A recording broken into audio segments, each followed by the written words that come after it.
ہمارا نظریہ یہ ہے کہ امام کے پیچھے سورۃ فاتحہ نہیں پڑھنی، اگرچہ جو پڑھتے ہیں اس پر کوئی سخت فتویٰ نہیں ہم دیتے، بعض آئمہ پڑھتے ہیں، لیکن سمجھانے کے لیے امام اعظم ابو حنیفہ رحمۃ اللہ علیہ کی رائے ہے کہ امام کے پیچھے سورۃ فاتحہ نہیں پڑھنی۔ ہمارے پاس دلیل ہے، قرآن کہتا ہے جب قرآن پڑھا جائے تو خاموشی سے سنو، اور حضور کا فرمان موجود ہے مصنف ابن ابی شیبہ میں کہ امام کی قرات ہی مقتدی کی قرات ہے۔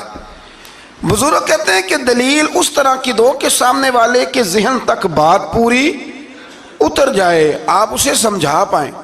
امام صاحب نے جب یہ بات ارشاد فرمائی تو کچھ لوگ آپ سے مناظرہ کرنے آ گئے، 15-20 لوگ تھے، ایک ادھر سے بولتا پڑھنی چاہیے صورت امام کے پیچھے، ایک ادھر سے بولتا پڑھنی چاہیے، ایک ادھر سے بولتا۔ تو امام اعظم ابو حنیفہ فرمانے لگے تم سارے پڑھے لکھے لوگ ہو، یہ گفتگو کا طریقہ ہے؟ اس طرح بات کرتے ہیں کسی کے سامنے؟ میں اکیلا ہوں اور تم 15 لوگ ہو، کوئی ادھر سے بولتا ہے کوئی ادھر سے بولتا ہے، طریقہ کرو کوئی بات کا۔ وہ چپ کر گئے، کہنے لگے ویسے ٹھیک تو ہے، ہم تو غیر مہذب ہو گئے۔ تو امام صاحب کہنے لگے ایک بندے کو منتخب کرو، وہ میرے سامنے آئے۔ انہوں نے ایک بندہ منتخب کر لیا، وہ کہنے لگا جناب یہ ہمارا نمائندہ ہے، یہ اگر جیت گیا تو ہم سارے جیت گئے، یہ اگر ہار گیا تو ہم سارے۔ تو امام صاحب کہنے لگے کیوں منتخب کیا؟ کہنے لگے جی سارے بولیں گے تو سمجھ نہیں نہ آئے گی کوئی کیا کہہ رہا ہے، کوئی کیا کہہ رہا ہے، کوئی کہاں ہے کوئی کہاں ہے۔ تو امام صاحب کہنے لگے میرا بھی مسئلہ یہی ہے، ایک الحمدللہ رب العالمین پہ ہے اور دوسرا صراط الذین انعمت علیہم پہ ہے۔ تو میں بھی کہہ رہا ہوں کہ جو امام آگے لگا لیا نا اس پر اعتبار کرو، اس پر اعتبار کرو۔ تو دلیل وہ دیں کہ جو دلیل سامنے والے کے ذہن میں اتر جائے۔ چلیں جی تھوڑا آگے چلتے ہیں۔ اللہ کریم نے نا آگے ایک اور مثال بیان کی، یہ جو بہت سارے لوگوں کے دلوں میں خیال آتا ہے نا قبروں میں جائیں گے ہڈیاں گل جائیں گی سڑ جائیں گی تو کیسے اٹھیں گے، تو اسی پارے کی آیت نمبر 259 میں اللہ تعالیٰ نے ہمارا وہ مسئلہ بھی حل کیا اور 2 واقعات تفصیل کے ساتھ تیسرے پارے میں بیان فرمائے۔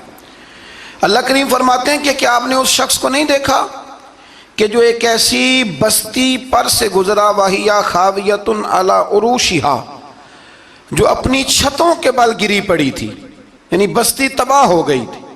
وہ آدمی وہاں سے گزرا، وہ حضرت عزیر علیہ السلام تھے۔ بہت سارے مفسرین کے نزدیک بعض نے یہ لکھا ہے کہ چونکہ یہاں اللہ نے کسی کا ذکر نہیں کیا تو ہم بھی کسی کو مخصوص نہیں کرتے، لیکن کثیر کی تعداد یہ ہے کہ حضرت عزیر تھے۔ آپ گزرے ایک بستی میں تو آپ نے دیکھا کہ وہ بستی تباہ حال ہو گئی ہے اور زمین پلٹ دی گئی ہے، چھتوں کے اوپر لوگ مرے ہوئے پڑے ہیں۔ تو آپ کے دل میں خیال آیا کہ یا اللہ تو انہیں کیسے زندہ کرے گا بعد موتہا، مرنے کے بعد۔ خیال آیا، اللہ کریم نے نا انہی پہ موت طاری کر دی، حضرت عزیر علیہ السلام پہ۔ ان کے پاس تھوڑا سا کھانا تھا، ایک گدھا تھا، درخت کے نیچے لیٹ گئے گدھے کو باندھ کے۔ اللہ تعالیٰ نے ان پر نیند طاری کی اور وہ 100 سال تک سوتے ہی رہے۔ وہ بے آباد بستی آباد ہو گئی، وہاں شہر آباد ہو گیا، دنیا آباد ہو گئی، زمانہ آباد ہو گیا۔ آپ جب سوئے تو آپ کی عمر مبارک 40 سال تھی۔ 100 سال کے بعد اٹھے، ثم بعثا، جب اٹھے قال کم لبثت، اللہ نے فرمایا کتنی دیر سوئے؟ قال لبثت یوما او بعد یوم، کہنے لگے یا ایک دن سویا ہوں یا دن کا تھوڑا سا حصہ۔ تو رب کریم نے فرمایا نہیں، آپ تو 100 سال تک سوئے رہے۔ فرمایا وہ دیکھو ذرا گدھے کی طرف، وہ گدھا جو تھا نا ان کا وہ گل سڑ گیا، ہڈیاں بکھر گئیں، اور وہ جو کھانا تھا نا پھل تھے، شربت تھا، سالن تھا، اس کا حال یہ ہے کہ لم یتسنہ، وہ باسی بھی نہیں ہوا۔ یہ ہے میرے رب کی قدرت، جس نے پہلے گل سڑ جانا تھا وہ باسی بھی نہیں ہوا، اور وہ گدھا اس کی ہڈیاں بھی بکھر گئیں۔ تو رب کریم نے فرمایا سمجھ آئی ہے میں مردے کیسے زندہ کروں گا؟ عرض کی یا اللہ ایسی سمجھ آئی ہے جو کبھی بھولے گی بھی نہیں۔ 100 سال تک سوئے رہے۔ یہ بڑا لطیف واقعہ ہے۔ حضرت عزیر علیہ السلام اٹھ کے نا تو اپنے گھر گئے تو کوئی پہچانتا ہی نہیں تھا۔ ایک بوڑھی اماں جس کی عمر بہت زیادہ ہو گئی تھی اس کو جا کے سلام لی تو آپ فرمانے لگے اس اماں سے یہ عزیر کا گھر ہے؟ تو اماں فرمانے لگی ہاں ہے تو عزیر کا، لیکن وہ تو 100 سال پہلے غائب ہوئے، دوبارہ آئے ہی نہیں۔ آپ فرمانے لگے اماں میں ہوں عزیر. اماں کہنے لگی کہ عزیر کی تو ہر دعا قبول ہوتی تھی، اگر آپ عزیر ہیں نا تو دعا کریں، میری ٹانگیں جواب دے گئی ہیں، آنکھوں سے نظر نہیں آتا، آپ دعا کریں، اگر آپ واقعی عزیر ہیں تو اللہ مجھے شفا دے دے گا. تو حضرت عزیر نے دعا کی تو رب نے انہیں شفا دے دی. حضرت عزیر کی عمر اس وقت بھی 40 سال تھی. حضرت عزیر کی عمر جب گئے تب بھی، واپس آئے تو، اور حضرت عزیر کا بیٹا ان سے ملا تو اس کی عمر 118 سال تھی. پوتے بھی بوڑھے تھے. لوگوں نے حضرت عزیر علیہ السلام سے کہا یہ کیا ہے؟ فرمانے لگے یہ میرے اللہ کی قدرت ہے، یہ میرے رب کی قدرت ہے. آج بھی آپ دیکھ لیں کہ کچھ لوگوں کے بال ساری زندگی سفید نہیں ہوتے، اور کچھ 17 سال کے 16 سال کے نوجوان ہیں تو سارا سال ان کا سفید ہو جاتا ہے. علامات وہ آ جاتی ہیں جو بوڑھوں میں ہوتی ہیں. تو اللہ تبارک و تعالیٰ نے فرمایا کہ یہ ہماری قدرت ہے، اس طرح کر کے ہم مردوں کو زندہ کریں گے. جب مومن قبروں سے اٹھیں گے نا، مومن آنکھ کھلے گی تو کہیں گے سویرا ہو گیا، جیسے ابھی سوئے تھے نا، کہیں گے دن چڑھ گیا. تو اللہ فرمائے گے ہاں دن بھی چڑھ گیا ہے اور رب رسول کے دیدار کا نظارہ بھی تمہیں دیا جائے گا. اٹھو، بڑی شاندار صبح ہوئی ہے. اور کافر جب اٹھے گا تو کہے گا اوہو اب میرے لیے کیا نئی سزا ہے. تو اس سے بالکل آگے متصل حضرت ابراہیم علیہ السلام کا وہ واقعہ اسی پارے میں ذکر کیا گیا ہے. جب حضرت ابراہیم علیہ السلام نے کہا تھا کہ اے اللہ مجھے دکھا تو مردے کیسے زندہ کرے گا، تو رب کریم نے فرمایا یقین نہیں. عرض کی یا اللہ اطمینان قلبی کے لیے. ایک علم الیقین ہوتا ہے، ایک عین الیقین ہوتا ہے، ایک حق الیقین ہوتا ہے. کہ یا اللہ میں اطمینان قلبی کے لیے. تو اللہ نے فرمایا 4 پرندے لے لو. حضرت ابراہیم علیہ السلام نے 4 پرندے لیے. کچھ نے لکھا ہے کوا تھا، مور تھا، مرغی تھی، کبوتر تھا، مختلف نام آئے. وہ 4 پرندے لیے، پھر ان کو ذبح کیا، پھر ان کا قیمہ بنایا، پھر گوشت ایک دوسرے میں مکس کیا، پھر 4 مختلف پہاڑیوں پہ رکھا. اللہ نے فرمایا مکس ہو گئے نا آپس میں، اب تم آواز دو. حضرت ابراہیم نے آواز دی اور رب نے زندگی دی. اور وہ پرندے اپنی ٹانگوں پر چلتے ہوئے حضرت ابراہیم کے پاس آ کے کھڑے ہوئے. تو فرمایا ابراہیم جس طرح ان کو زندہ کیا نا، اسی طرح پھر قبروں سے میں ہڈیاں بھی زندہ کر کے نکال دوں گا. میں ایک فلسفی کو پڑھ رہا تھا. یہ ہمارے جدید دور کے فلسفی بڑے عجیب باتیں کرتے ہیں. وہ کہتے ہیں جی ہوا ایسی چلتی ہے کہ انسان قبر میں ہوتا ہے تو ہڈیاں گل سڑ جاتی ہیں تو کوئی بھی نہیں بچتا. اور پھر آپ کہتے ہیں کہ کچھ کو عذاب ہوتا ہے، کچھ کو ثواب ہوتا ہے. تو قبر کے اندر جب مردے چلے گئے تو آپ یہ بھی کہتے ہیں بعض لوگ کہ ایک قبر سے 70 اٹھیں گے تو ایک کو عذاب ہو رہا ہے، ایک کو ثواب ہو رہا ہے. یہ کیا ماجرا ہے؟ ہمارے بزرگوں نے جواب دیا ہے. ہمارے بزرگوں نے یہ جواب دیا ہے کہ یہ ہوائیں، یہ فضائیں، یہ ساری اللہ کی قدرت ہے. ہر آدمی کو ٹھنڈ لگ جاتی ہے سردیوں کے موسم میں. میں نے کچھ ایسے بندے دیکھے ہیں، بلکہ کوئی مجھے کہے گا تو میں دکھا دوں گا، ساری سردیاں سویٹر نہیں پہنتے، پھر فوت ہو جاتے ہیں. اور کئیوں نے 6 پہنے ہوتے ہیں، پھر بھی دانت کے ساتھ دانت بج رہا ہوتا ہے. وہ کہتے ہیں توبہ توبہ بڑی ٹھنڈ ہے. یہ بھائی آب و ہوا ایک ہی ہے، لیکن وجود کے اثر قبول کرنے کے معاملات بھی اور ہی ہیں. یہی معاملہ قبر میں ہوگا. دیکھیں نا حضرت عزیر علیہ السلام کے گدھے نے بھی آب و ہوا لکھی اور کھانے نے بھی. تو گدھا گل سڑ گیا پر کھانا گلا سڑا. دوسری بات یہ کہ قبر میں بندے اکٹھے ہیں تو کسی کو عذاب تو کسی کو ثواب. تو امام جلال الدین سیوطی رحمۃ اللہ علیہ فرماتے ہیں 2 بھائی اگر ایک پلنگ پہ سوئے ہوں تو ایک خواب میں لاہور ہوتا ہے، دوسرا پشاور ہوتا ہے.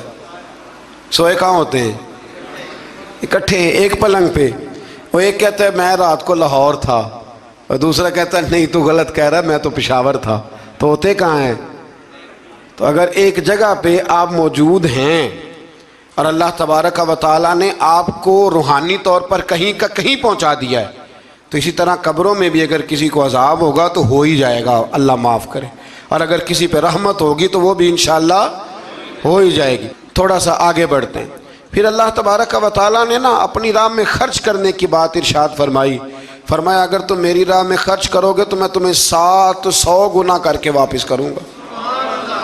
اللہ کی راہ میں خرچ کریں گے تو کتنا ملے گا؟ یہاں بھی معاملہ یقین کرنے کا ہے. قوم کو یقین آ جانا کہ ڈبل ہو جائیں گے تو ساری قوم لٹ جاتی ہے.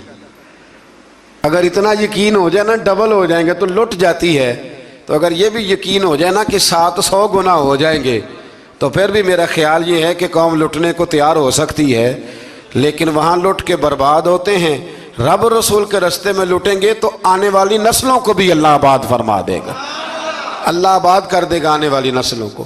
تو میرے دوستو تھوڑا سا آگے جب ہم اس پارے میں چلتے ہیں تو اللہ تبارک و تعالیٰ نے 2 باتیں ارشاد فرمائیں. ایک تو ارشاد فرمایا کہ شیطان تمہیں نا 2 چیزوں کے بارے میں اکثر ورگلاتا ہے. ایک تمہیں کہتا ہے کہ کنجوسی کرو, فقر تنگ دستی ہو جائے گی اگر خرچ کرو گے, اور دوسرا تمہیں کہتا ہے بے حیائی کرو.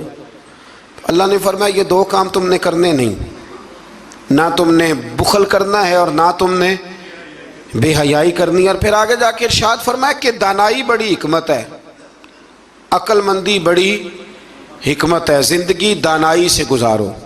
یؤتی الحکمت من یشاء, اللہ جسے چاہتا ہے حکمت عطا کرتا ہے. ومن یؤت الحکمت فقد اوتی خیرا کثیرا, اور جسے اللہ نے دانائی دی نا عقل, اللہ فرماتا ہے اسے ہم نے خیر کثیر عطا کی. کام سارے ہی ہو جاتے ہیں پر جو عقل کے ذریعے کیا جائے نا, شیخ سعدی نے کہا تھا اگر تیرے پاس 1 من علم ہے نا تو 10 من عقل کی بھی ضرورت ہے, پھر وہ علم آگے پہنچتا ہے. 10 من 1 من شعور کے ساتھ, دانائی کے ساتھ. میرے نبی کریم علیہ السلام نے نا بڑی دانائی کے ساتھ دین پھیلایا ہے, بڑی حکمت کے ساتھ, بڑی خوبصورتی کے ساتھ. حضور نے, ایک شخص نے آ کے کہا یا رسول اللہ صلی اللہ تعالیٰ علیہ وسلم میں 5 نمازیں نہیں پڑھ سکتا, 2 پڑھوں گا. تو صحابہ کہتے ہیں ہمارے دل میں خیال آیا کیسے اجازت ملے گی, نماز تو فرض عین ہے, ہر نماز کی ہر رکعت کا ہر سجدہ فرض ہے, اور یہ پوری 3 نمازوں کی چھٹی مانگ رہا ہے. لیکن حضور نے حکمت سے دین پھیلایا, دانائی سے. مسند امام احمد بن حنبل میں موجود ہے, حضور نے فرمایا اگر 2 نمازیں پڑھو گے 3 نہ پڑھو گے تو کلمہ تو پڑھ لو گے نا دل سے. حضور پڑھ لوں گا, فرمایا چل تو 2 ہی پڑھ لینا, کلمہ پڑھ صحیح. حضرت ابو ہریرہ کہتے ہیں اس نے 3 نمازوں کی چھٹی کی شرط پر کلمہ پڑھا, ابھی پورا ہفتہ نہیں ہوا تھا کہ اس نے 5 نمازیں کیا تہجد بھی شروع کر دی. اس شخص نے پھر اشراق اور چاشت بھی پڑھی, وہ ساری رات مصلی پہ بھی بیٹھا. لہٰذا دانائی کے ساتھ. گھر بھی آپ کا حکمت سے چلے گا, دانائی سے چلے گا. دکان بھی آپ کی حکمت اور دانائی سے چلے گی. تو مسلمان اس کو نہیں کہتے جو جذباتی ہو جائے, جو فٹافٹ مرانے پہ اتر آئے, اس کو کہتے ہیں جو بڑی دانائی کے ساتھ حکمت کے ساتھ چیزوں کو لے کے آگے بڑھتا ہے. پھر اللہ تبارک و تعالیٰ نے نا 5ویں سے 6ٹھے رکوع میں سود کی حرمت بیان کی. اور اللہ کریم نے فرمایا کہ یہ جو لوگ کہتے ہیں نا کہ سود بھی تجارت کی طرح ہی ہے, یہ بھی تو کاروبار ہی ہے, فرمایا قیامت کے دن یہ اس طرح کھڑے کیے جائیں گے جس طرح کسی کو شیطان چھو لینا. شیطان چھوتا ہے تو وہ آدمی یوں ہو جاتا ہے جیسے پاگل ہو گیا ہے. تو ان لوگوں کو جو سود اور کاروبار کو ایک کہتے ہیں, انہیں بھی قیامت میں پاگلوں کی طرح کھڑا کیا جائے گا. اور پھر اللہ تعالیٰ نے حکم دیا, فرمایا سود چھوڑ دو جو باقی رہ گیا ہے, اس سے جان چھڑا لو. اور اگر تم نے ایسا نہ کیا فَإِن لَمْ تَفْعَلُوا, اگر تم نے ایسا نہ کیا فَأْذَنُوا بِحَرْبٍ مِّنَ اللَّهِ وَرَسُولِهِ, پھر اللہ اور اس کے رسول سے جنگ کرنے کے لیے تیار ہو جاؤ. طویل ترین آیت قرآن مجید کی, آیت نمبر 282. اس میں اللہ تعالیٰ نے فرمایا جب بھی تم نے لین دین کرنا ہے اسے لکھنا ہے. ایک لفظ سے نا مجھے تو کئی دفعہ چڑی ہو جاتی ہے, وہ لفظ ہے کہ مجھے اعتبار ہے. میں کہتا ہوں کہ وہ والدین بڑے ظالم ہیں جو کہتے ہیں مجھے جوان بچی اکیلی کالج جاتی ہے تو مجھے اعتبار ہے. جوان بچے کو 10-20 ہزار روپیہ جیب میں ڈال کے گلی میں بھیج دیتے ہیں اور کہتے ہیں مجھے اعتبار ہے. اسی طرح وہ لوگ بھی بڑے ظلم کرتے جو اپنے بھائی کے ساتھ لین دین کرتے ہیں, تحریر نہیں کرتے اور کہتے ہیں مجھے اعتبار ہے. اللہ کو بھی تو اعتبار ہے نا اپنے بندوں پہ. تو رب فرماتا ہے میرے بندو جب لین دین کرو تو اسے لکھ لو. یہ قرآن کا حکم ہے, یہ میرے رسول کی سنت ہے, یہ میرے نبی کا طریقہ ہے. جب بھی لین دین کریں اسے تحریر کریں, اسے طے کریں, اچھے طریقے سے نوٹ کریں, تاکہ وہ کسی جگہ پہ جا کے بھی کوئی معاملہ بھی کمزوری کا باعث نہ بنے۔ تو اس آیہ کریمہ میں اللہ کریم نے یہ بھی ارشاد فرمایا کہ للہ ما فی السماوات و ما فی الارض، آگے جا کے فرمایا کہ زمین آسمان میں جو کچھ بھی ہے ان سب کا مالک اللہ ہے۔ ہمیں اللہ نے جو کچھ دیا نا وہ استعمال کرنے کے لیے دیا ہے۔ اگر ہم مالک ہوتے تو قیامت میں حساب نہ دیتے، مالکوں نے کبھی حساب نہیں دیا، حساب تو منشی دیتے ہیں۔ اللہ نے ہمیں استعمال کرنے کے لیے چیزیں دی ہیں، اس لیے اللہ فرماتا ثم لتسألن یومئذ عن النعیم، قیامت میں نا میں تم سے ایک ایک نعمت کے بارے میں سوال کروں گا۔ تو یہ ساری امانتیں ہیں اللہ کی، جتنا کچھ ہمارے پاس ہے، وہ کوئی بھی صلاحیت ہو، کوئی بھی قوت ہو، تو اس کو صحیح صحیح استعمال کریں امانت کو۔ پھر میرے عزیز، اللہ تبارک و تعالیٰ نے نا اس سورہ مبارکہ کے آخر میں ہمیں ایک دعا سکھائی ہے، وہ بڑی شاندار دعا ہے۔ ہر چیز طلب کرتی ہے کہ اس کو پڑھا جائے، دیکھا جائے، پر اس دعا کے آخری لفظ یہ ہیں واعف عنا، اللہ ہم سے درگزر فرما، اور آخری لفظ یہ ہیں کہ واغفر لنا، اللہ ہمیں بخش دے، وارحمنا، اور اللہ ہم پہ رحم فرما، اس لیے کہ انت مولانا، تو ہی ہمارا مددگار ہے، فانصرنا علی القوم الکافرین، اللہ کافروں کے مقابلے ہمیں ہماری مدد فرما۔ انسانی تربیت کے لیے، تکمیل اخلاق کے لیے، بندہ مومن کی کردار سازی کے لیے، افکار و نظریات کو رجوع الی اللہ کا سبق دینے کے لیے جو انداز قرآن مجید نے اختیار فرمایا ہے وہ حکیمانہ بھی ہے، مؤثر بھی ہے، اور بہت جلد سمجھ آنے والا بھی۔ انسان کے ذہن و فکر میں جتنی چیزیں ابھر سکتی ہیں ان سب کے جوابات بھی، اس کو اپنی تعمیر کے لیے کن چیزوں کو اختیار کرنا چاہیے ان کے اختیار کرنے کا اسے پیغام بھی، اور پھر اس کے نتیجے کے طور پر اللہ کی بارگاہ سے اسے ملے گا کیا، اس انعام کا اعلان بھی۔ قرآن مجید فرقان حمید کا یہ خاص خاصہ ہے۔ قرآن حکیم کی سورہ انفال میں سے 3 آیات میں نے تلاوت کی ہیں۔ اللہ کریم نے دیکھیے یہاں ان تینوں آیات کے اندر کس مؤثر انداز میں اور کس خوبصورت پیرائے کے اندر ہمیں سمجھایا ہے کہ ہم نے اپنی زندگی اس طرح کی بنانی ہے کہ رب رسول کی بارگاہ میں قبول ہو جائے، اللہ کے انعامات نصیب ہوں۔ ارشاد فرمایا یا ایھا الذین آمنوا لا تخونوا اللہ والرسول، اے ایمان والو اللہ اور اس کے رسول سے خیانت نہ کرو، رب رسول سے خیانت نہ کرنا، وَتَخُونُوا أَمَانَاتِكُمْ وَأَنْتُمْ تَعْلَمُونَ، اور آپس میں بھی ایک دوسرے کے ساتھ خیانت نہ کرنا حالانکہ تم جانتے ہو۔ حضرت عبداللہ ابن عباس رضی اللہ تعالیٰ عنہ اس آیہ کریمہ کے تحت فرمایا کرتے تھے جس نے فرض چھوڑے اس نے اللہ سے خیانت کی، اور جس نے سنت کا ترک کیا معاذ اللہ اس نے نبی پاک علیہ السلام سے خیانت کی۔ جس نے فرض چھوڑے اس نے اللہ سے خیانت کی، اور جس نے سنت کا ترک کیا اس نے نبی پاک سے خیانت کی۔ وَتَخُونُوا أَمَانَاتِكُمْ، اور آپس میں بھی ایک دوسرے سے خیانت نہ کرو، وَأَنْتُمْ تَعْلَمُونَ، اور تم جانتے ہو، تمہیں پتہ ہے امانت کیا ہے، خیانت کیا ہے، اس کی تمہیں خبر ہے، یہ اللہ نے تمہارے فطری تقاضوں میں بات رکھ دی ہے، تمہیں پتہ ہے یہ کیا ہے۔ اس کے لیے یہ مت سمجھنا کہ تمہیں کسی بہت بڑے فلسفے کی ضرورت ہے یا بہت بڑی کتابیں پڑھنے کی ضرورت ہے، یہ تمہیں پتہ ہے کہ امانت کیا ہے اور خیانت کیا ہے، اور یہ ہمیں خبر ہوتی ہے۔ ڈھیر سارے لوگوں کو پتہ ہوتا ہے کہ میں جو کر رہا ہوں وہ دیانتداری ہے کہ بددیانتی ہے، تمہیں خبر ہے۔ پھر ساتھ ہی آگے فرمایا بددیانتی بندہ کیوں کرتا ہے، کون سی چیزیں سبب بنتی ہیں بددیانتی کا، فرمایا وَاعْلَمُوا أَنَّمَا أَمْوَالُكُمْ وَأَوْلَادُكُمْ فِتْنَةٌ، فرمایا خوب جان لو کہ تمہارے مال اور تمہاری اولاد فتنہ ہے، یہ تمہارے لیے آزمائش ہے۔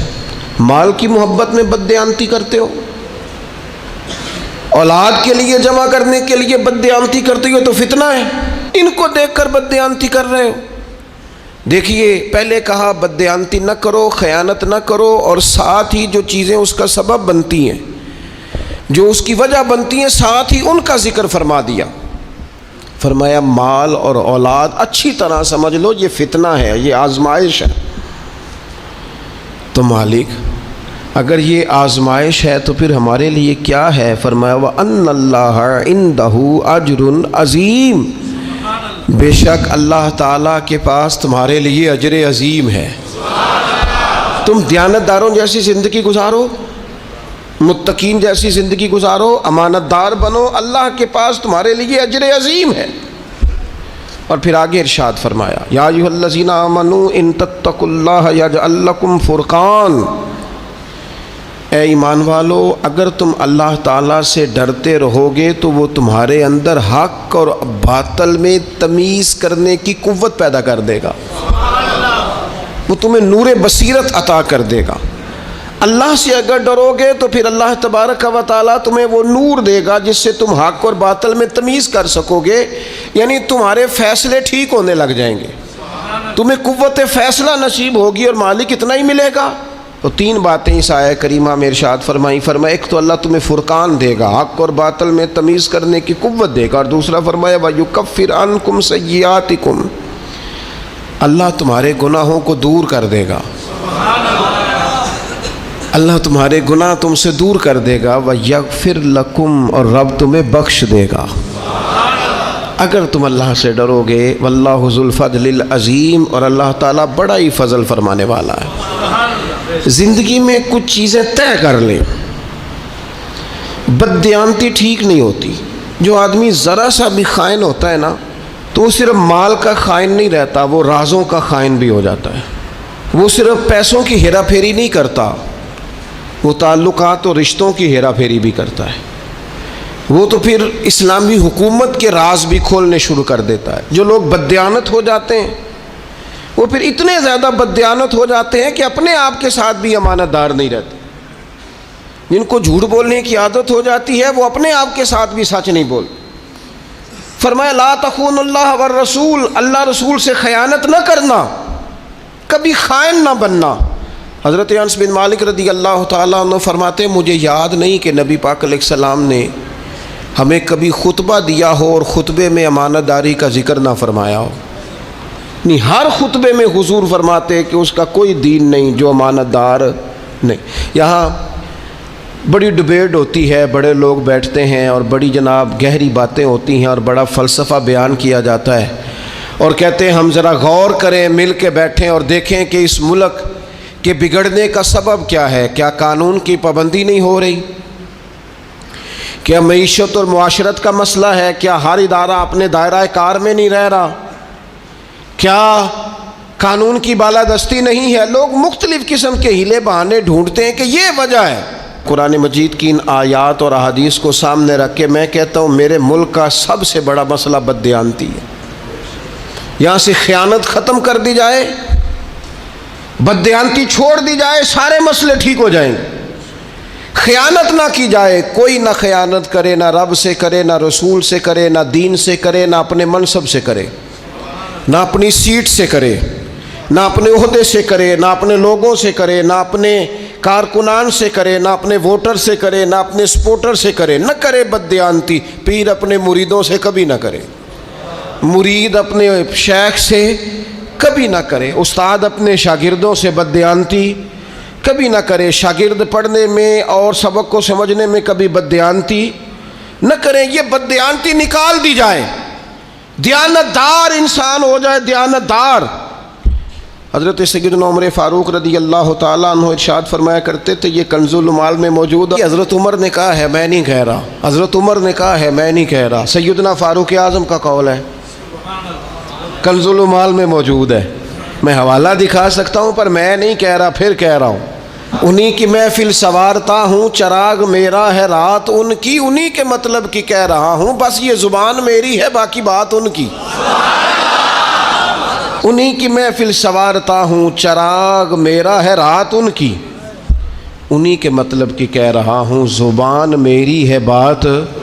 حضرت عمر فاروق رضی اللہ تعالیٰ عنہ فرماتے ہیں کسی شخص کی نماز اور کسی شخص کا روزہ تمہیں دھوکے میں نہ ڈال دے۔ ہاں فرماتے ہیں کسی کا نماز روزہ تمہیں دھوکے میں نہ ڈال دے۔ فرمایا چاہے وہ روزہ رکھے، چاہے وہ نماز پڑھے، جب تک وہ امانت دار نہیں اس کا کوئی دین نہیں۔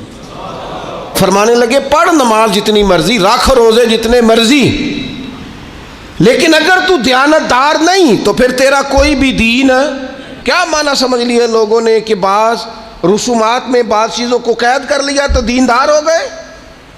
تو امانت دار کتنا ہے، تیرے اندر دیانت کتنی ہے، تو اپنے منصب کے ساتھ کس قدر زیادہ دیانتداری کا مظاہرہ کرتا ہے۔ اور ایک معنی یہاں حضرت قتادہ فرمایا کرتے تھے، یہ جو کہا نا قرآن مجید نے رب رسول سے خیانت نہ کرو، تو فرماتے ہیں اس کا مطلب ہے کہ رب رسول کا دین تمہارے پاس امانت ہے، اس سے کبھی خیانت نہ کرنا مسلمانوں۔ دیکھو حضور نے بڑی مشقت سے تم تک پہنچایا، حضرت صدیق اکبر نے زندگی لگا دی ہے اسے آگے پہنچانے میں، فاروق اعظم رات کو سوئے نہیں، دن کو روٹی نہیں کھائی، جگہ جگہ گھوم کے اس دین کی سرحدوں کی حفاظت کی۔ عثمان غنی نے اپنا کمایا ہوا مال بھی سارا لگا دیا، اور شیر خدا تو 10 سال کی عمر سے چلے تھے، اور جب 63 سال کی عمر میں انہیں زخم لگا اور وہ شہید ہو رہے تھے تو کہہ رہے تھے لوگوں مجھے کعبے کی رب کی قسم علی آج کامیاب ہو گیا ہے۔ وہ انہوں نے نا اس دین کو دیانتداری سے آگے پہنچایا۔ پھر وقت آیا نا جب امام حسین پر کہ اب امانت آپ کے پاس ہے تو آپ نے بچانی ہے۔ حسین آپ عہدہ بچائیں گے کہ امانت؟ حسین بتائیے آپ زندگی بچائیں گے یا دین کی امانت بچائیں گے؟ بتائیے آپ بچے بچائیں گے یا دین کی امانت بچائیں گے؟ تو حسین ابن علی نے کہا یہ سارا کربلا میں نظر ڈال کے دیکھو، میرے علی اکبر سے لے کر قاسم تک، اور قاسم بن حسن سے لے کر علی اصغر تک، اور پھر یہ دیکھو نیزے پر جو بلند ہو رہا ہے یہ وہی شخص ہے جو مدینے والے رسول کے کندھوں پر بلند ہوا کرتا تھا۔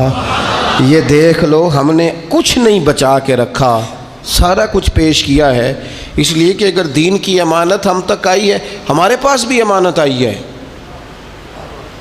رسم، ناراض نہ ہو جائیں مجھ سے اساتذہ اور طلباء، پڑھنا پڑھانا وہ بھی رسم، محفلیں تقریریں سننا سنانا جلسے رسم، آنا جانا تصویریں، مشہور مولوی مشہور نعت خواں مشہور خطیب مشہور قاری رسم۔ تڑپ کے اقبال کہنے لگے رہ گئی رسم ازاں، رہ گئی رسم ازاں، روح بلالی نہ رہی، دیکھو یہاں فلسفہ رہ گیا ہے تلقین غزالی نہ رہی۔ کچھ بھی نہیں پیچھے، چند رسومات کے پابند مسلمان اور چھٹی۔ لا تخون اللہ والرسول، اللہ اور اس کے رسول سے کبھی خیانت، یہ تمہارے پاس امانت ہے، اس سے کبھی خیانت نہ کرو۔ جو آدمی امانت دار نہیں ہوتا، اور پھر نبی پاک علیہ السلام نے فرمایا، مستدرک کے اندر روایت موجود ہے، حضور علیہ السلام فرمانے لگے لوگوں پر عن قریب ایک زمانہ ایسا آئے گا کہ جس زمانے میں جھوٹے کو سچا کہا جائے گا اور سچے کو جھوٹا کہا جائے گا۔ فرمایا جس زمانے کے اندر بددیانت کو امانت دار کہا جائے گا اور امانت دار کو بددیانت کہا جائے گا۔ دیکھو بددیانت کو امانت دار کہہ رہے ہو، اتنے بڑے خائن کو امانت دار کہہ رہے ہو۔ میرے قریب نے فرمایا زمانہ آئے گا سچے کو جھوٹا جھوٹے کو خرد کا نام جنو رکھ دیا، جنو کا خرد، جو چاہے آپ کا حسن کرشمہ ساز کرے، جو طبیعت میں آئے، جو مزاج یار میں آئے۔ لوگوں نے جھوٹے کا نام سچا، سچے کا نام، نبی پاک علیہ السلام فرمانے لگے لوگوں کو زکوٰۃ کا عامل بنایا جاتا ہے، زکوٰۃ اکٹھی کرنے کے لیے بھیجا جاتا ہے، واپس آ کے کہتے ہیں زکوٰۃ بھی اکٹھی کیا، ہمیں تحفے بھی ملے۔ تو حضور فرمانے لگے گھر میں جا کے اماں کے پاس بیٹھو، پھر پتہ کرتے ہیں تمہیں تحفے کتنے ملتے ہیں۔ کہ جیسے ہی کوئی بندہ کسی سرکاری عہدے پہ آتا ہے وہ کہتا ہے مجھے فلانے نے گفٹ دیا ہے، اور میرے بھائی پہلے کیوں نہیں دیا تھا؟ یہ تیرے عہدے کا ہدیہ ہے، یہ تیرے عہدے کا گفٹ ہے، تیرا گفٹ نہیں ہے۔ یاد رکھیے گا بددیانتی نہیں، خیانت نہیں، کسی مقام پر بھی جھوٹ نہیں، یہ بندے کو کمزور بندہ نہ۔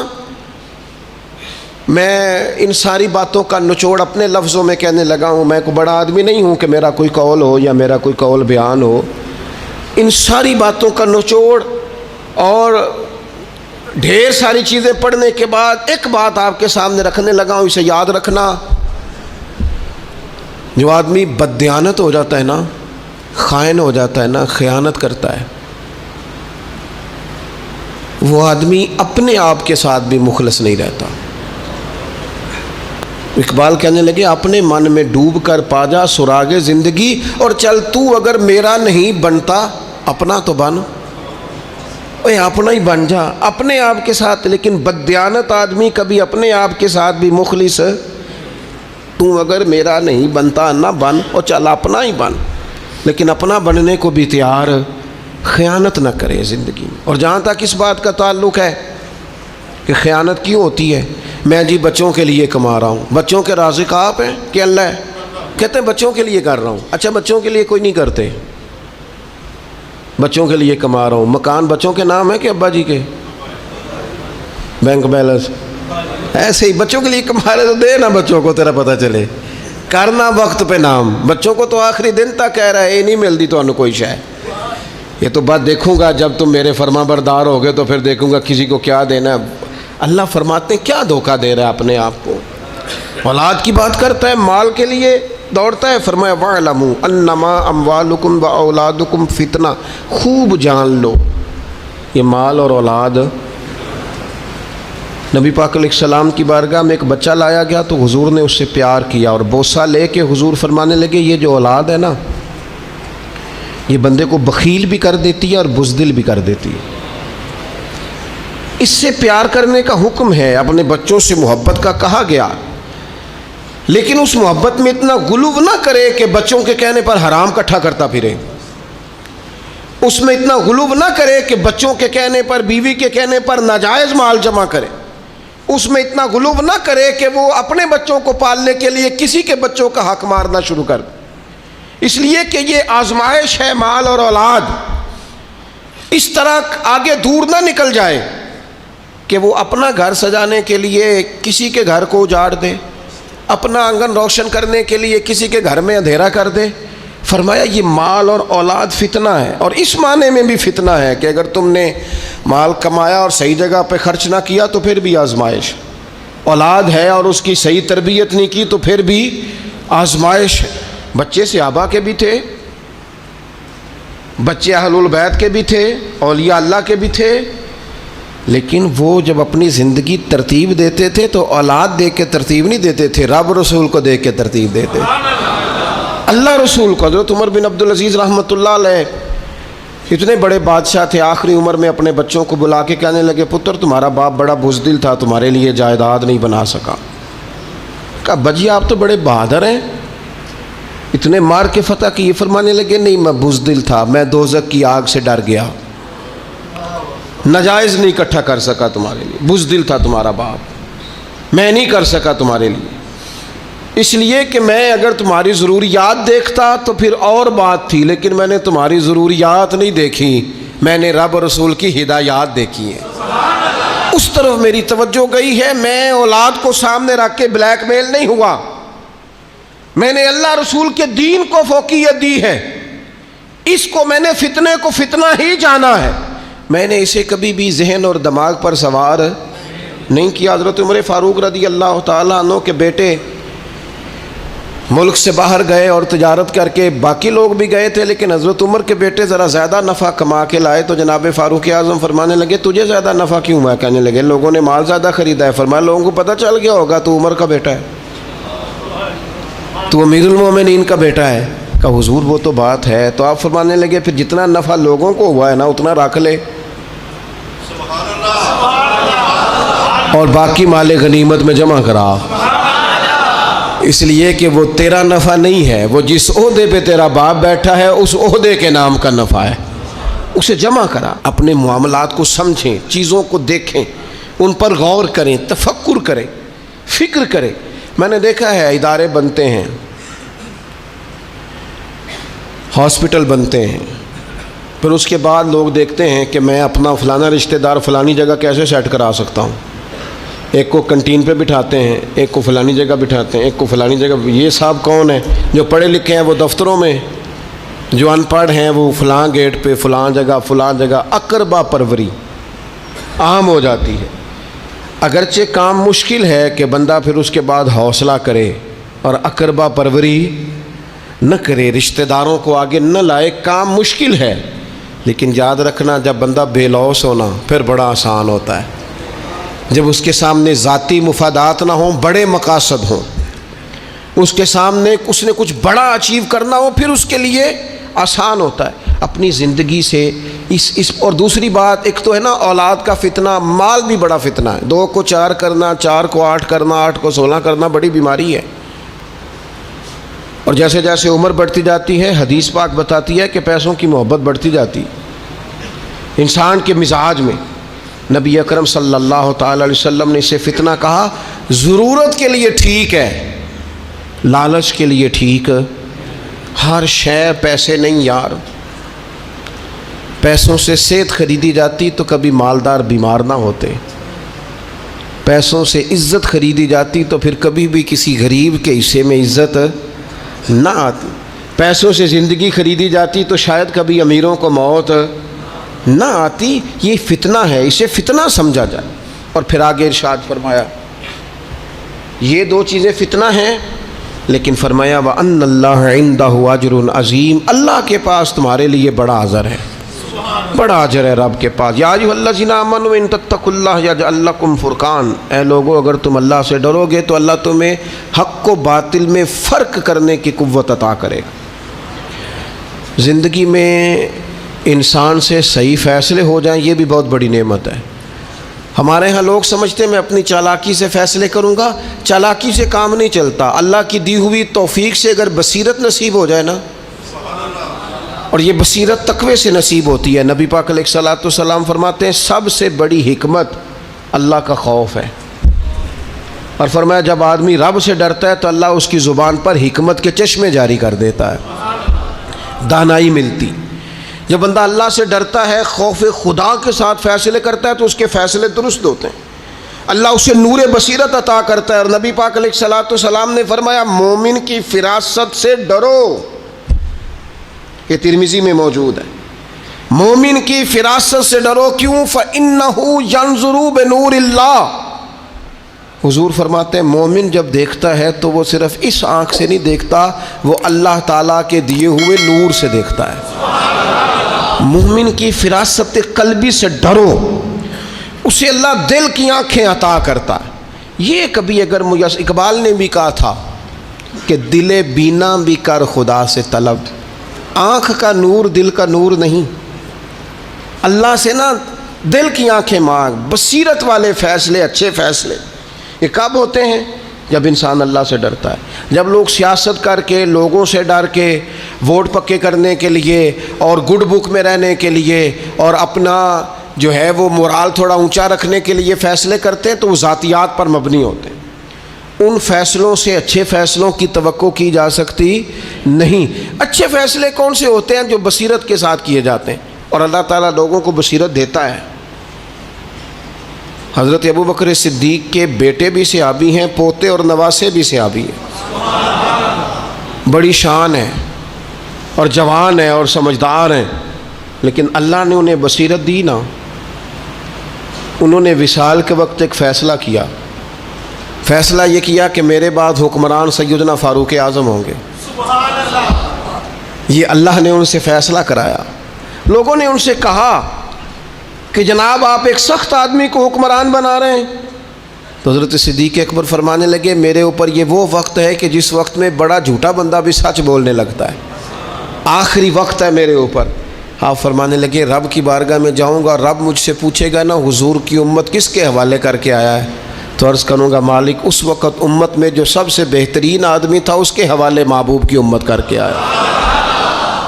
پھر حضرت ابو بکر کا یہ فیصلہ کیسا فیصلہ تھا کہ اسلامی سلطنت 24 لاکھ مربع